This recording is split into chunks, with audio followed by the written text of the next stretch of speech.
What kind of woman abandons her past, her people, and her gods to follow a broken mother-in-law into poverty and uncertainty? What kind of love changes the course of history? This is not just a love story. It is a story of loss and of loyalty.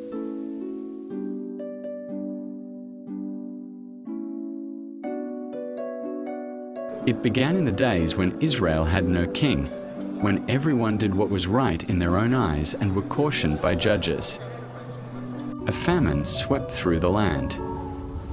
In desperation, a man named Elimelech took his wife, Naomi, and their 2 sons and fled from Bethlehem to the foreign land of Moab, a place Israel did not trust. At first, they survived. But then, tragedy struck. Elimelech died. Naomi was left alone in a strange land with 2 sons. Those sons married Moabite women, Orpah and Ruth, and for a moment, hope returned. Then disaster came again. Both sons died. 3 widows. No protection. No inheritance. No future. Naomi's heart shattered. She decided to return to Bethlehem, having heard that the Lord had visited his people with food. She turned to her daughters-in-law and said, "Go back. Return to your families. I have nothing left to give you." They wept and told Naomi that they would go back with her, but Naomi insisted that they should leave her as she had nothing left to give them. Orpah wept aloud once more, kissed her mother-in-law goodbye and left. But Ruth did not move. Naomi urged her again, "Go back to your people and your gods." And that is when Ruth spoke words that would echo through history. "Do not urge me to leave you or turn back from you. Where you go, I will go. Where you stay, I will stay. Your people will be my people, and your God my God." Ruth chose loyalty over logic, God over everything she had ever known. Together, the 2 women returned to Bethlehem, poor, grieving, and watched by curious eyes. The curious ones asked, "Can this be Naomi?" Naomi answered, "Do not call me Naomi. Call me Mara, for the Almighty has made my life bitter."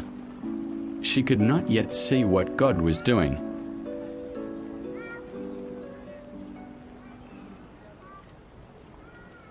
To survive, Ruth did the only thing she could. She went out to the fields to glean and requested to pick up leftover grain behind the harvesters. It was dangerous work for a foreign woman who had no protection. But Ruth worked quietly, humbly, faithfully. And then Providence stepped in. The field she entered belonged to a man named Boaz, a man of wealth, a man of integrity, a man connected to the family Naomi's late husband, the clan of Elimelech. Boaz noticed her immediately. "Who is that young woman?" he asked. From his workers, he learned of who Ruth was, her loyalty to Naomi and how hard she worked. At this, his heart softened. Boaz called to her and said, "Don't go and glean from another field. Stay here and work for me. I have told my men not to lay a hand on you. When you are thirsty, drink from the water jars." He protected her, provided for her, spoke kindly to her. Then she asked, "Why have I, a foreigner, found such favor in your eyes?" And Boaz told her what he heard and said, "May the Lord repay you for what you have done." Later at mealtime, Boaz invited Ruth to eat with him and his people. She ate her fill and carried some for Naomi. Ruth returned home with more grain than Naomi had seen in years and recounted everything that had happened. And Naomi began to feel hope again. "Boaz," she whispered, "he is one of our guardian redeemers."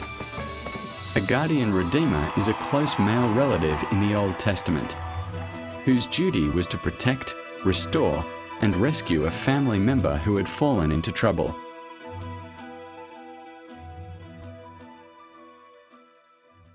Life went on like this until one day. Following Naomi's guidance, Ruth approached Boaz at the threshing floor, an act of humility and trust, not seduction. She lay at his feet and spoke softly. "Spread your garment over me, since you are a redeemer of our family." She was asking him, as one of the guardian redeemers of the family, to buy the lands of Naomi and her deceased husband and sons. In doing so, the buyer will also acquire the dead man's widow, if the widow so wishes. Ruth, being the widow, wished for Boaz to redeem her through this act. Boaz was not offended, but moved. "There is a redeemer closer than I," he said. "If he will redeem you, let him. But if not, as the Lord lives, I will redeem you." So she lay at his feet until morning. Suspense hung in the air that night until the next day. She got up before anyone could be recognized and went home.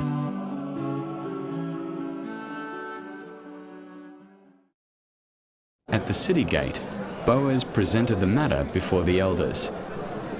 The nearer redeemer refused, and so Boaz stepped forward.